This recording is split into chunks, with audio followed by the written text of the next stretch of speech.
Were you ever dissuaded from smoking, or were you ever encouraged to quit smoking by the anti-tobacco campaigns? My name is Jenny Marks, and I'm interested in the effects that the anti-tobacco campaign have on the smoker versus the non-smoker.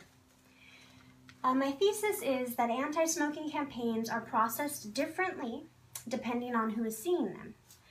Obviously, in this case, it's the smoker versus the non-smoker. I'll cover what this article is about, how it was interpreted, and how it affects me personally. The title of this article is Selective Exposure and Selective Perception of Anti-Tobacco Campaign Messages, the Impacts of Campaign Exposure on Selective Perception. It was a study on A, whether smokers engage in selective exposure to and selective perception of anti-tobacco campaigns, and B, whether the amount of campaign exposure influences selective perception processes. And this topic relates to Chapter 4's Self-Esteem section entitled Selective Exposure. This is our tendency to put ourselves in situations that reinforce who we think we are and the outcomes we expect. One of the research questions was, are smokers less likely to expose themselves to anti-tobacco campaigns, which is selective exposure? And the answer is no, not really. They just have interpreted the campaign as more threatening to themselves. One hypothesis is smokers would be more likely to disparage anti-tobacco campaign messages than non-smokers. And the answer is yes. Smokers were indeed likely to disparage anti-tobacco campaigns. The relationship I chose was with a family member who smokes, who's not ready to quit, and even though she knows the negative effects smoking has upon her health, she also knows that I don't want my kids to be around secondhand smoke, and that I'm personally not fond of the scent.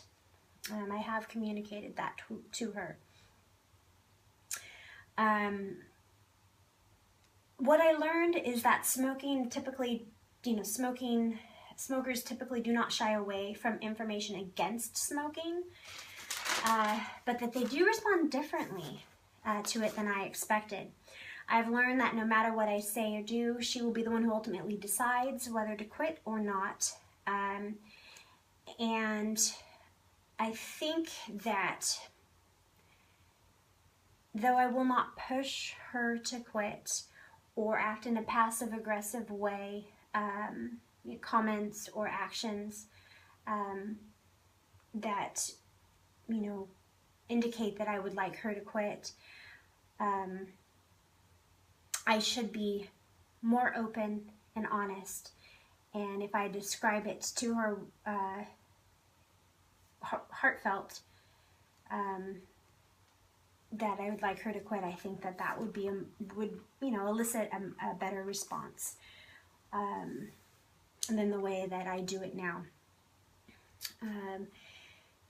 So again, to reiterate, anti-tobacco campaigns are processed differently depending on who's seeing them. Obviously, the smoker versus the non-smoker.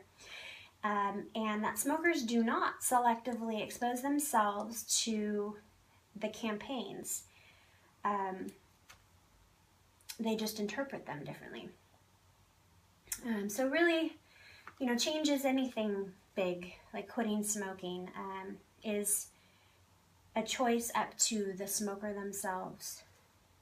And that, putting guilt on this person or shaming this person does not help.